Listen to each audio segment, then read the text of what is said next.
mean, you can see all the flames from the fire over there at the refinery. It looks better than it did when we got here earlier, but from what everybody we've been speaking to around here tells us, this was absolutely terrifying. People describing their houses shook.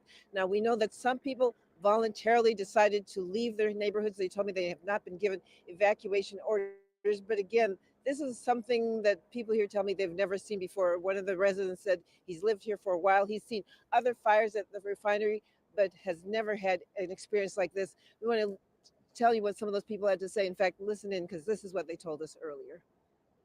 When I first seen it, it looked like a nuclear bomb going off, and I would say it was roughly at least 15 football fields wide. What it looked like to me.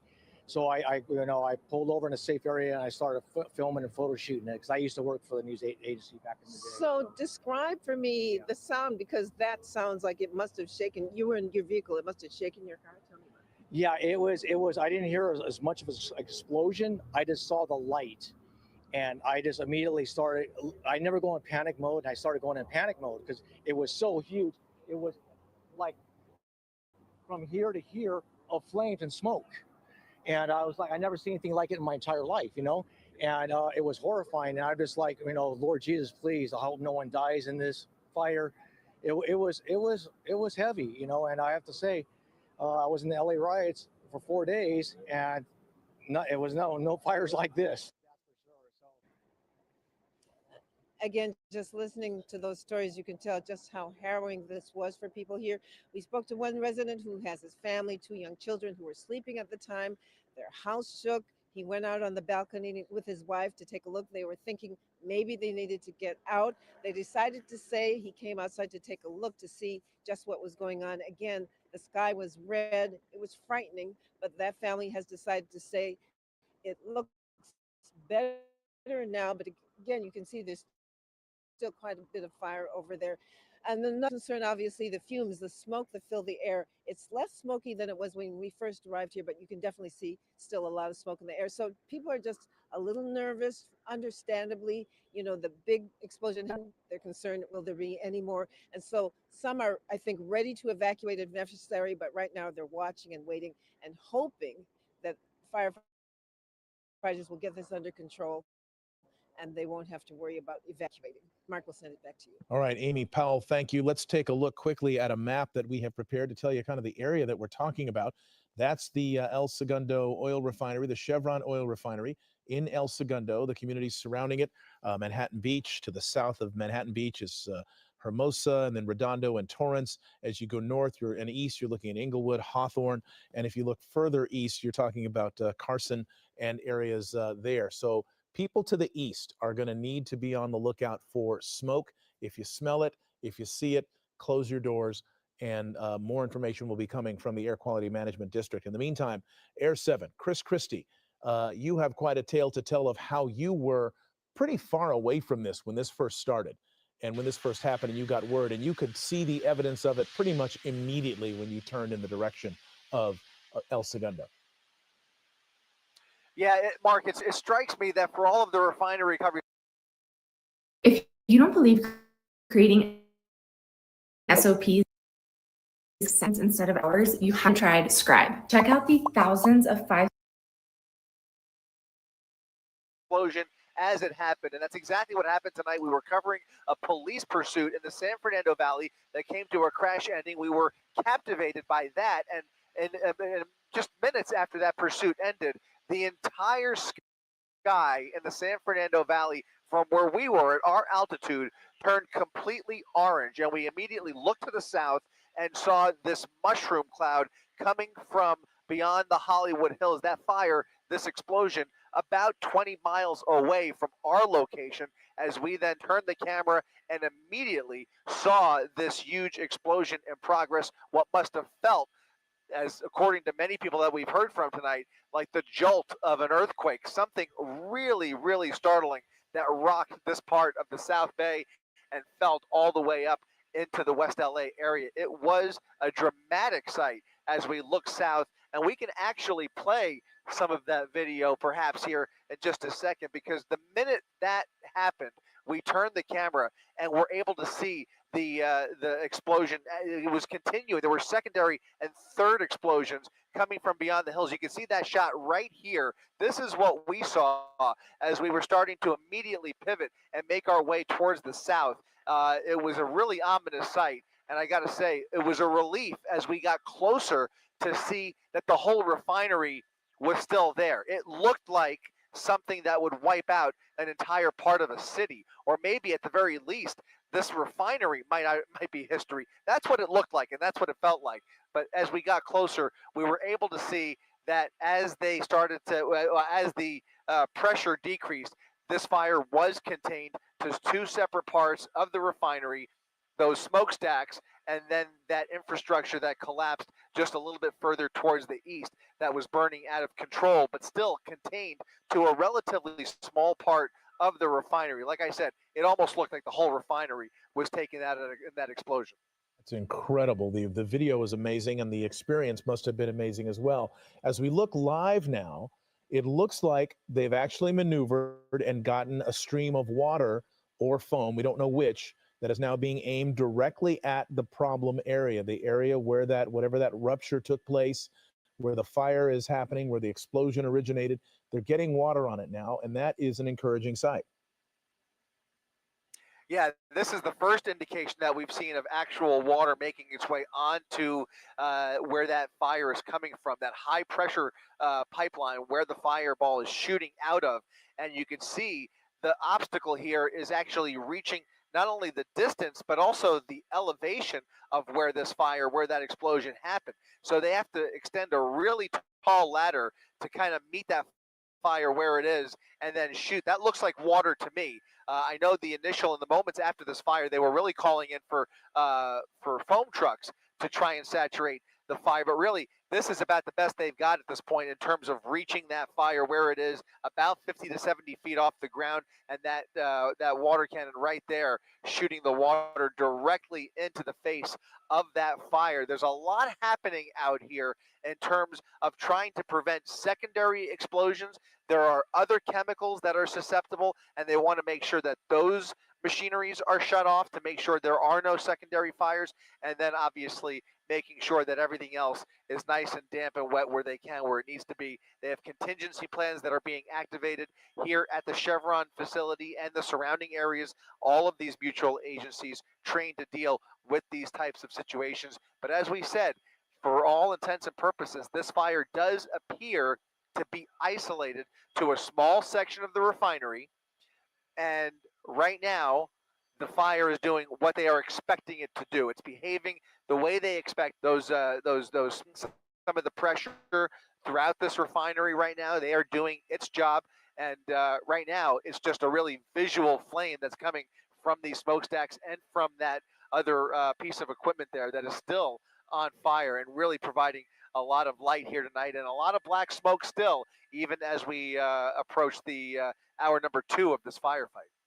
All right, well, it's good news, but I'll tell you, it doesn't look quite like a direct stream of water is actually making it all the way to the flames. It looks like it's kind of dissipating as it gets close, but it doesn't get too far away from where the water's originating, right? I mean, it looks like it's kind of turning into a spray, and maybe isn't getting getting too close to the diminished enough where they can at least do this. And it's a matter of taking these steps and moving in, and eventually this fire is going to be out. And then they'll have to assess what happened. I mean, go ahead. Yeah, no, I was just going to say, you're right in that the effect of this water here still, even at this hour, is still pretty minimal, because by the time the water reaches that fire, essentially it turns into steam. And so it's not really having the desired effect of really dampening this fire. But again, as long as there's oil and high pressure coming from that valve, I don't know what else we can expect until they can really shut things down here and get closer resources and fire assets on that fire. So I think they've got their work cut out for them. This will be an all-night affair here at the Chevron facility, but they are getting the pieces in place to make their way through this maze of pipeline and eventually get this under control. This is something, these refinery fires are not uncommon. We've seen them all over the world, all over the country. In Texas, this is happening more and more frequently. We've seen them happening here. Our refineries in Torrance, also this particular refinery catching fire in the middle of those tanks right there. Just about 8 years ago, I think you and I were covering a very similar fire to this in the middle of those tanks. So this is something that they are well trained for. And I think the biggest obstacle that I can observe from up here is just the pure location of where that explosion took place and the elevation from the ground. This is not a fire that's easy to fight from the ground. They really have to get those ladder trucks in place to, I think, eventually really work towards getting foam up there more than water. Indeed. We're going to keep your picture up. Going to go back to Amy Powell. She's speaking with someone else out there. Amy, can you hear us?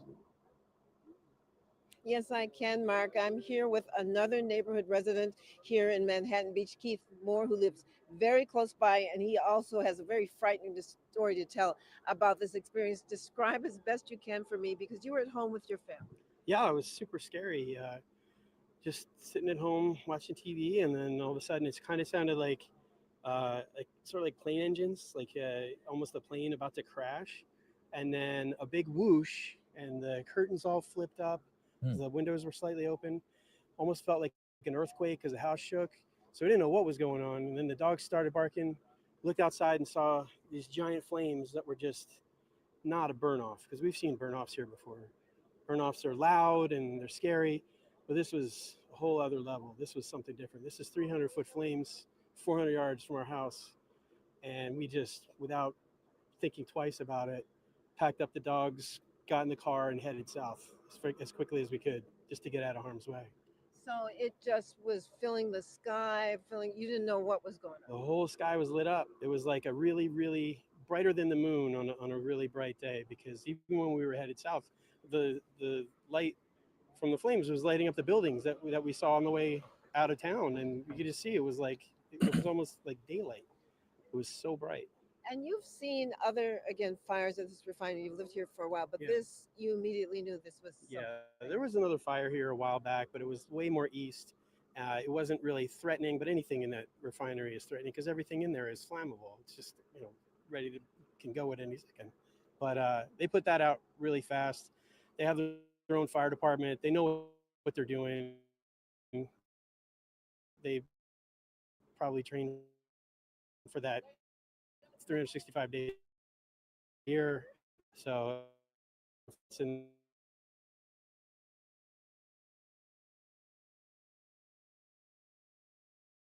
out of harm's way, and they did a great job so far putting it back. But they did a great job so far. So you did come back. Are you feeling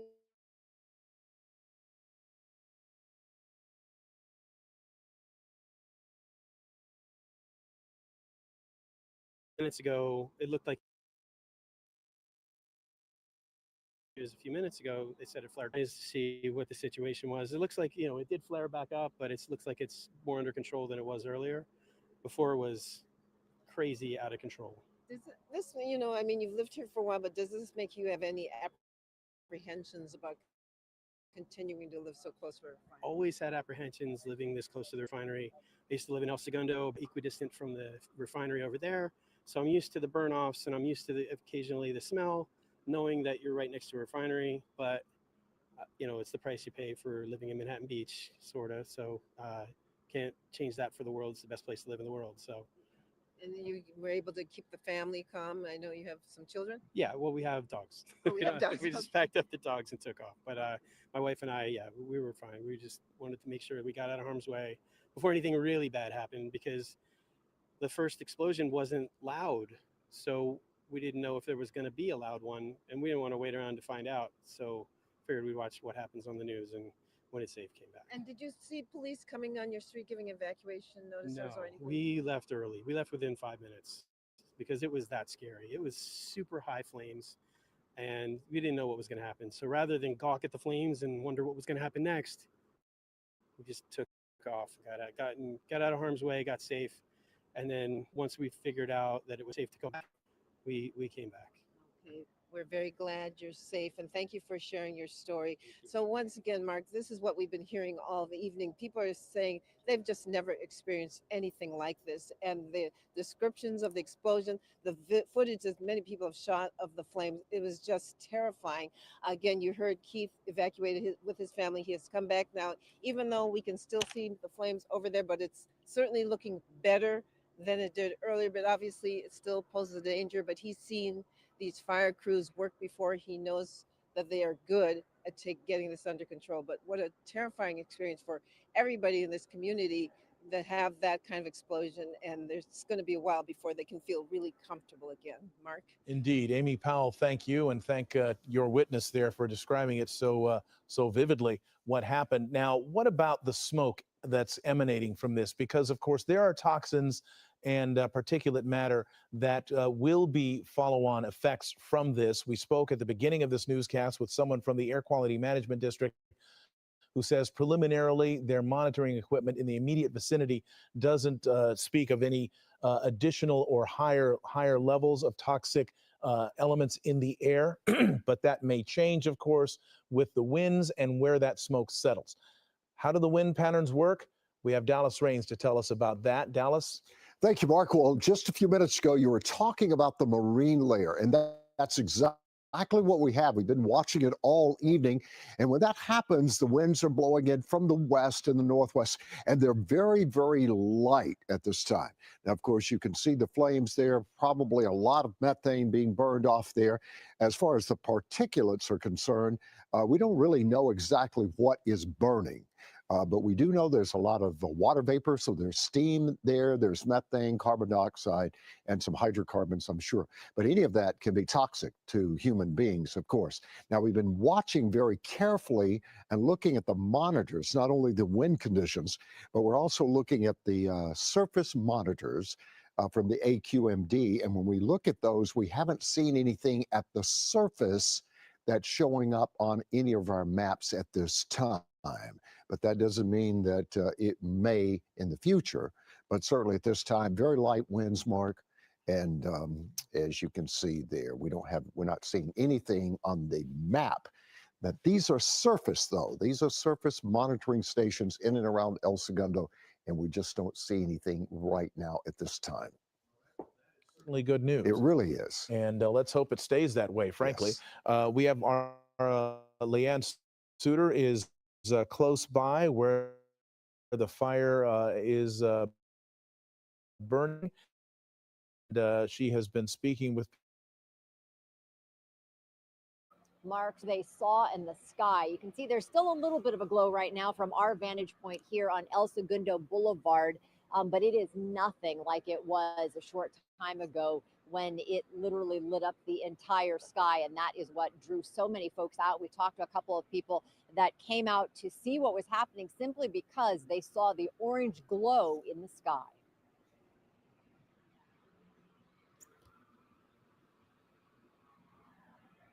We still think it's a really big fire. Hopefully no one was in there. Hopefully everyone's safe, but it was pretty scary.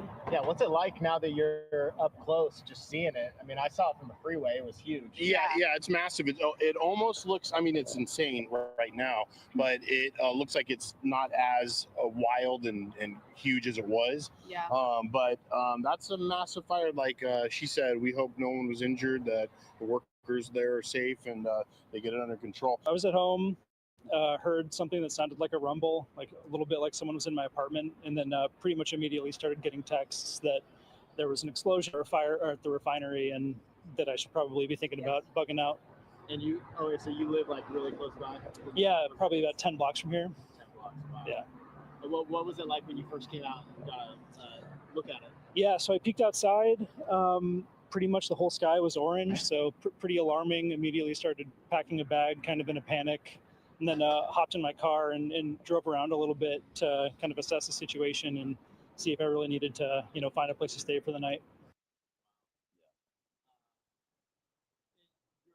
Certainly was a lot of panic. There certainly was a lot of panic for folks all around the area that heard and felt that explosion and saw the orange glow in the sky. Everyone wondering what could happen next. There was a lot of fear again that they thought maybe there would be another explosion at the refinery here, and it could be much worse. Thankfully, that was not the case. Things now appear to be under control, at least looking so much better than they did earlier tonight. No massive flames filling the night sky, but certainly work going to continue throughout the night as they try to fix the problem here at the refinery and control that fire.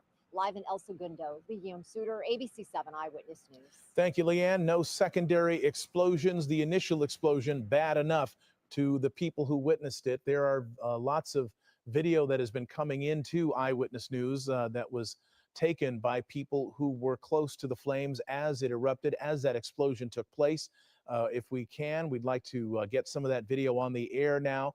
There was there's a Top Golf location that's probably, it looks like a block or so away from the fire. Here it is. This was moments after it broke out. People getting out of the building, getting out of the parking lot hastily. Best way I could describe it. And look at the extent of the flames there. They are wide, they are very tall and very bright and very vivid. And this was the scene moments after the fire broke out. The various locations around the South Bay in particular, seeing that fireball erupting into the night sky. And you can imagine in an area, part of the world that's still kind of dealing with the PTSD, if you will, from our January wildfires. Here's a time-lapse video, actually, from when it started. This was from a camera, I guess, operated by UC San Diego. It's in the South Bay somewhere, excuse me, and it shows the flame and the explosion initially, and then the flame that continued after that. So a lot of different views, that are coming up from around the area. This is a camera that's normally used to spot wildfires, and it spotted this instead tonight. We've got our Chris Christie and Air 7, of course. They spotted it from the San Fernando Valley when it first broke out. Now you're over it now. It seems to have diminished quite a bit, but it's still very active, right, Chris? Mark, I've got to tell you, probably in the last 60 to 90 seconds, we're seeing it flare up quite a bit. You're seeing that flame much brighter, much taller flames. It almost looks like there is additional pressure coming from that exposure, and we're also seeing a subsequent cloud that's beginning to build once again, something we haven't really seen since the initial moments of this explosion, where you have a thick black cloud once again forming and drifting over towards the east. So I don't know if this is intentional, if they're intentionally bleeding pressure to relieve whatever composites are in there left to burn, or if there is something secondary that is causing this flare up. But whatever it is, it's taking on a more vivid profile once again, and the height of that flame is coming out with even more pressure. I mean, you're talking about at least a 50-foot flame right there coming from where that is originating to the bottom of your screen, which is already about 50 feet up in the air, and it's shooting straight up. That fireball is just growing in size just in the last couple of minutes. All right, we're going to keep an eye on that. We can tell you that in addition to Governor Gavin Newsom, Mayor Karen Bass has been briefed, even though this is taking place in the city of El Segundo and not the city of Los Angeles. The mayor of Los Angeles, Karen Bass, has been briefed on this. We are told from the mayor's office no threat to any communities in Los Angeles and LAX not affected in any way. Air traffic still proceeding as normal in spite of the smoke from this fire. It's a pretty vivid scene, as you can imagine, from the cockpit of an approaching or departing aircraft, but that is essentially it in terms of the effect on air traffic. We have a map that will kind of show you, excuse me, the areas of Southern California that are being told to shelter in place. I'm not sure if evacuation zones is quite the right thing we want to be saying right now. As far as we know, there are no evacuations, but people are being told to shelter in place. Stay in your home if you were in the areas that we're looking at. Basically to the west of the refinery and to the south of the refinery along Rosecrans Avenue, these areas that are part of the city of El Segundo, and extending to the east into, it'll start to jut into Hawthorne, perhaps the Lenox area of Los Angeles, and perhaps as far east as Gardena. But these are the areas where you're being told to shelter in place. What that means is you keep your windows closed, keep your doors closed, you stay inside if you can.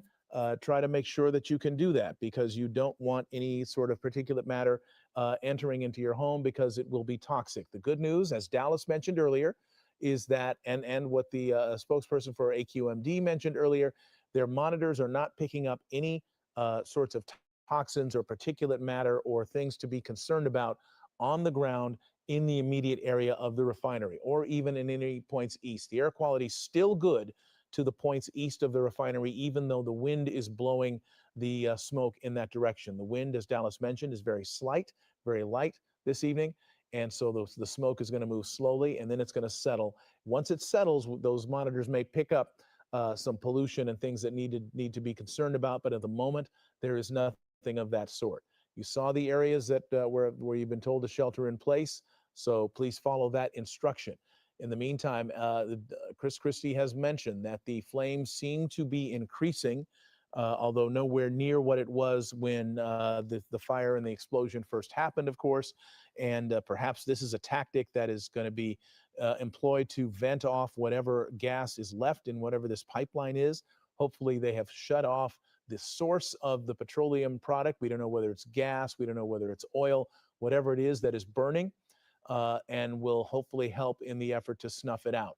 You see the smokestacks there, the level of flame from those has diminished in the hour and a half or so since this, actually it's almost 2 hours, hour and 45 minutes since this fire and explosion first happened in El Segundo. So all things at the moment looking good. No reports of any casualties. No evacuations have been ordered. None are expected. None of the surrounding cities are experiencing any problems, nor is LAX. But the fight continues against the flames here at the Chevron oil refinery in El Segundo.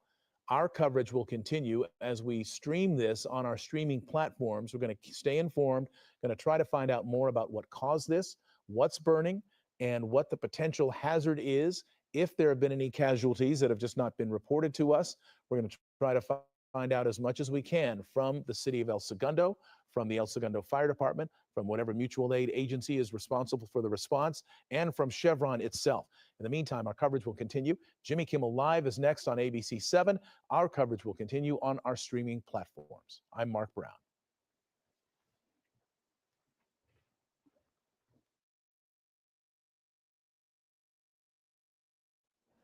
We are back up now. We are streaming on all of our streaming platforms, ABC 7 coverage of the explosion and fire at the Chevron oil refinery in El Segundo. Let's quickly get out to Chris Christie for an update on things as they stand right now. Chris? That's right, Mark. Want to go ahead and give you our perspective here from the south side of the refinery. We are over Manhattan Beach looking towards the north here. LAX just about a mile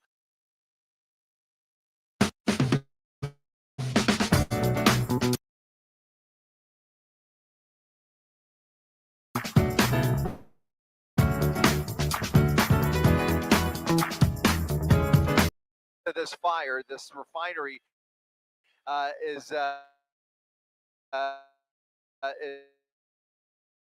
really lighting up the nights on the western edge that are burning off, and you can see that relief producing a fireball from each of those on the left side, and then on the eastern portion of the area where that explosion appears to have occurred, is still burning relatively out of control. However, the actual source for this fireball is contained in this one part of the refinery as they attempt to try and shut off all the equipment, try and reduce whatever is fueling this fire, and also all of the surrounding areas and equipment to prevent any secondary explosions. It's a tactical effort, but it does look like they've got the pieces in place to execute their strategy, because they are already starting to call off a lot of those original units that responded to this fire. Some of the ambulances, some of the surrounding municipalities that responded to this fire have been sent back to their own jurisdictions, and they are now relying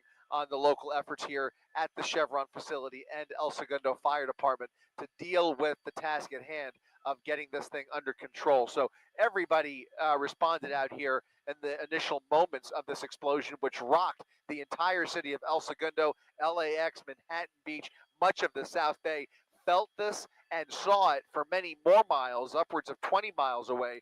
This was a dramatic explosion, to say the very least. But when we arrived on scene, we were pleased to see that it really was isolated. Once the smoke dissipated and some of the initial flameage started to die down, we were able to see that this is coming from a very particular part of the refinery. Those pipes right there, which are heavily damaged and are now producing this fire, really are the epicenter of what's left here as they try and figure out how to shut off whatever is fueling this fire, Mark. All right. Well, we are seeing that effort right now. They did bring that that ladder with some high pressure water hoses attached to it. They brought it in fairly close, but it's not quite close enough to really have a huge impact on the flames that we're seeing. The flames at various points, as you've been pointing out, dying down a little bit, and then flaring up again as whatever is supplying the product that is burning, whatever is fluctuating. We have, who do we have right now that's available on the ground? Just tell me in my ear. I'm going to go to one of our reporters on the ground as soon as we get some information about where to go. You're looking at what? Go ahead. All right. Yeah, that's right. We have Colleen Sullivan, who lives nearby, not far from there, about a mile or so from this plant. And as we get more close-up pictures of firefighters working in areas around where the explosion happened, let's hear from Colleen Sullivan about how this was when she first experienced it, and what happens, how it was from her vantage point. Colleen? Hi, Mark. Yeah, I am still back on my back deck, and I have a fantastic view of this refinery, which I didn't realize I had such a great view until my entire backyard looked like it was on fire, but my blinds were closed. So when the initial explosion happened, I didn't hear an explosion. It was very quiet outside, as it would be. And then it was as if there was a jet plane that was, coming up for takeoff or, landing. It was just such a loud noise. And I thought, what on earth? And since my backyard looked like it was inflamed, I ran to my little backyard, and I didn't know what to think. And I go to my husband and said, oh my God, I don't know what is going on. And then because the whole sky was bright orange. And then when you looked over at the refinery, you saw something was happening. I truly thought the whole refinery was going to go up. I didn't think anything. I have heard some of our viewers saying that they thought something deliberate was happening. I didn't think that. I just thought, I live near this refinery. It is always a concern. We see these flare-ups, but it was so unbelievably loud outside for so long. While it felt like it was for several minutes, because my neighbors then went outside, opening their windows, said, "What's going on?" And you try to tell them, and you live right next door to them, and they go, "I can't hear you. I can't hear you." So, and then I started seeing cars sort of driving pretty quickly behind my house, and I thought, where are they going? Some people were evacuating, and I think I said it before. I think it was because a lot of us think about the wildfires and how hard it was for communities to evacuate. So there was a lot of panic, and I myself, I was quite alarmed. I didn't know what was going to happen. Even though I'm far enough away, I did not think that the fire was going to be coming towards me. Yeah, it seemed contained. That video that we're looking at, this is video you shot, correct, from your backyard? Yeah. And yeah, it's yeah, scary from what you're showing us. Right, and if you put up the natural sound of that, if you can, you'll hear what I'm talking about with the noise. And these are iPhones; they're not really capturing as what you're seeing. It felt so different than what I was experiencing. But again, I can see why people thought they needed to escape. I can now. When I looked at the video and I posted, I thought, geez, and it's still quite bright. Even from watching our coverage, I'm looking. Amy Powell is so close to me, and Chris Christie is what he's showing from Air 7. It shows it shows. It's great images, but when you're really close, you still see all the clouds illuminated underneath, and it's producing quite a bit of white smoke, but there's still a huge amount of black smoke. So I don't know how long this is going to take, but what is one thing that I keep noticing is that at one point, I don't know if LAX did any kind of stop, but you do still see quite a few planes going in for landing. It's very interesting. Yeah, well, what we've heard from the mayor's office is that there has been no effect on air travel at LAX, even though, as you quite rightly point out, it is very close to this facility. But at this point, it's smoke that would be emanating from it, and the smoke is drifting from west to east. And it so far is not affecting air travel. Of course, planes can land in fog and all sorts of conditions, including that marine layer. They're probably contending more with the marine layer than with the actual smoke from this, at least from what we're able to see. Go ahead. Yeah, the marine layer is not as thick as it is many nights.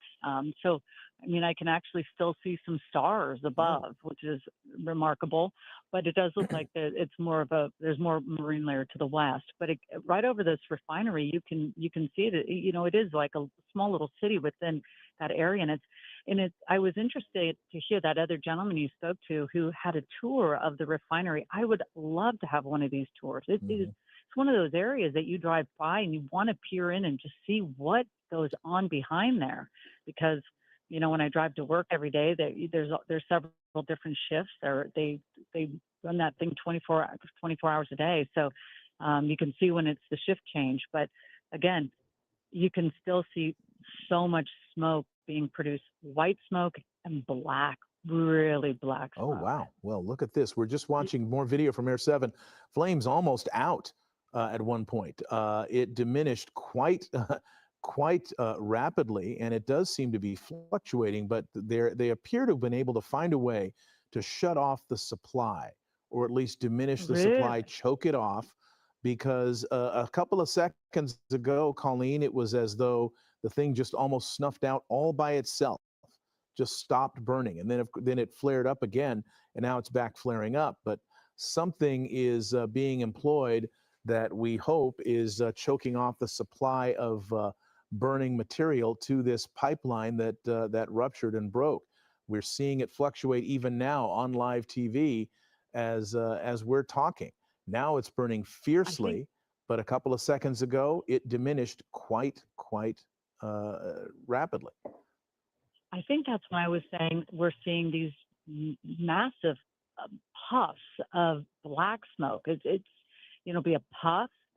Like right now, there's a big black puff, but in between, and then you see the flare up, and then you see so there's obviously they're doing something there. Something is changing with whatever way that the smoke is coming, because that's the one spot I can see the flames, but I see the smokestacks. But that one spot to the east is where I can't see. There's a big, like right now it looks like it's out, and now I can only see it through some branches of a large tree. That's a voluminous tree, not a palm tree. Yeah, so we have our Amy Powell, who's pretty close to where this is happening. And the flames have been pretty much behind her for much of the evening. And let's go to her really quick, because Amy, I want to ask you if you're seeing what we're seeing in terms of the flames, the flame lengths and the flame volume fluctuating, getting smaller and then bigger and then smaller again. Are you experiencing that? Absolutely, Mark. It's funny you mentioned that, because we moved to a different position where we can see the flames pretty clearly over at the refinery. And you're absolutely right. Earlier, we saw much bigger flames, and then they died down a little. So we thought, oh, they're starting to get a good handle on it. As we look at it right now, it looks a little better than it did even 5 minutes ago when the flames were a lot bigger. But you just get the feeling you're not sure if this is over yet. I think that's what many of the residents around here are feeling. It's interesting to hear what Colleen was talking about, that just how strange, how eerie this was, and the sounds. We're about half a mile again from where that refinery is. We're along Rosecrans near Sepulveda in Manhattan Beach. A lot of people, a lot of homes in this area. A lot of people felt and heard of this explosion, and almost everybody describes it as nothing they've ever felt or seen before. It was massive. The sky's turning red. In fact, we want to hear from some of those residents right now. They can explain exactly how frightening this was. When I first seen it, it looked like a nuclear bomb going off, and I would say it was roughly at least 15 football fields wide. What it looked like to me. So I pulled over in a safe area and I started filming and photo shooting it because I used to work for the news agency back in the day. So describe for me the sound, because that sounds like it must have shaken. You were in your vehicle. It must have shaken your car. Tell me about it. Yeah, it was. I didn't hear as much of an explosion. I just saw the light. And I just immediately started, I never go in panic mode. And I started going in panic mode because it was so huge. It was like from here to here of flames and smoke. And I was like, I never seen anything like it in my entire life, And it was horrifying. And I'm just like, Lord Jesus, please, I hope no one dies in this fire. It was heavy, And I have to say, I was in the LA riots for 4 days, and it was no fires like this. I'm back here to another live picture. You can see the flames still over there at the refinery. They were lower a moment ago. They're starting to flare up a little bit more now. Not as bad as we saw earlier, but you just get the feeling that it's not quite done yet, that this could continue burning for a while now. Some of the people who live in this area did decide to evacuate when they saw the fire initially. It was so frightening, they got in their cars and took off. I spoke to one resident who did leave with his family because they felt it. They weren't sure what was going to happen. He came back. He said it appears to him that it's looking better, so he's feeling more comfortable staying here. Again, we're along Rosecrans, where you see the roadblock up there. Not too much traffic coming and going here because police don't want people getting too close to the area where the refinery is, just in case it should flare up again. Now, the smoke is much better than it was earlier. We were in a lot of smoke when we first got here. It has dissipated quite a bit. I think the winds are blowing it in a different direction right now. So again, the people who've decided to stay, I think many of them are still keeping a watchful eye tonight. I don't think they're going to be getting a lot of sleep. They're not comfortable because they don't know if something else could happen over here. But right now, it seems to be calmer, and hopefully there'll be no more explosions. Mark? All right, Amy Powell, thank you. Let's go back to Chris Christie. And Chris, to the left of your shot right now, to the left of those flames, there's a building that firefighters were on top of, and they were shooting water into the top of the roof of that building. I think that's it right there. That's it. Okay, yep. On the side of that structure is a sign, and it says Isomax. So I took the liberty of trying to find out what clues that may yield for us. They are concentrating very heavily to some degree on that. They're shooting water into this. We don't know if this was the source of the explosion. We don't know if the explosion originated there. But Isomax is a type of unit that Chevron, they've named it the Isomax unit, and it is used to crack heavy material or oil into jet fuel. So that is a clue. If that is connected in some way to the explosion that took place here, that is a clue as to what may have caught fire. It may have been jet fuel. If they're looking at an Isomax unit here, which is what they're pouring water into right now, in addition to that rupture that is somewhere away from that. They're pouring a lot of water and a lot of paying a lot of attention to this building that is an Isomax unit. And again, according to Chevron's information, it is a hydro cracking process, which we take to mean cracking is when they convert oil into usable fuel. And this unit that does that is an Isomax unit, and the catalyst in the Isomax is designed to crack heavy material into jet fuel. That may be a clue as to what is burning. That would certainly, jet fuel, as I'm sure you know, being in part of our airborne effort here, jet fuel, very, very highly volatile, right? And also burns very, very hot. Yeah, that's right. It's very similar to diesel fuel. It's different than what you put in your car. And what I can tell you is that over the course of this firefight, we have been listening to other responses throughout this refinery, fighters fighting other fires. And this is the first glimpse in the last 15 minutes that we've been able to see of one of those fires. All indications are, Mark, that building secondary to this explosion. We have the place, I believe, I'm hearing on the radio is not confirmed. This is just basically off of what we're trying through the conversations that we're listening in on. This is one of those possible secondary fires. They are shooting water. They have cut holes in the roof of that building with the ISOMAX sign. They have cut holes in the roof, and over the last 10 minutes, we've been watching them shoot high pressure hand lines into that building, which tells me that there is some type of active firefight going on inside that building, or at the very least from the roof of that building, especially if they're putting firefighters on the roof of the building. The way we've been watching their vents, they're also cutting holes in that building and shooting water down there. Now we do see firefighters starting to get off of the roof.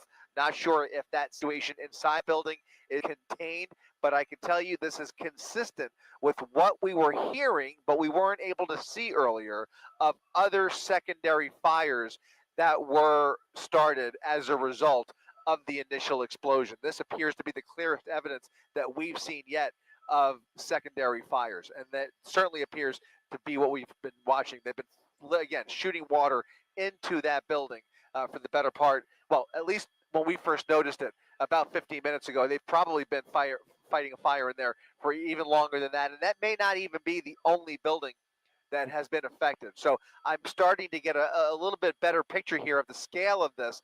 That initial explosion has damaged other parts of this refinery and really makes you wonder now how long it's going to take to really assess the scale of this explosion and how long it's really going to take to bring this refinery back online. I can't tell you how much fuel this refinery produces, but we can pull those numbers. I have a feeling this is going to affect the industry in the coming months, because this entire refinery was indeed affected by that initial explosion. Much of it is still standing.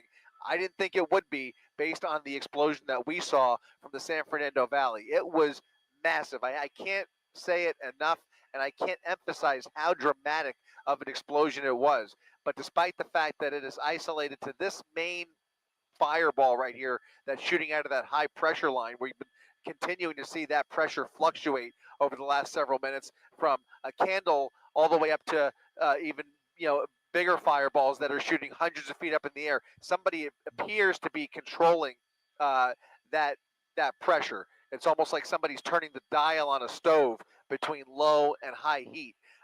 So that's happening as they try and fight this fire, but also there are other firefights taking place in this refinery and inspections underway to make sure that, or really assess the actual scale of this explosion.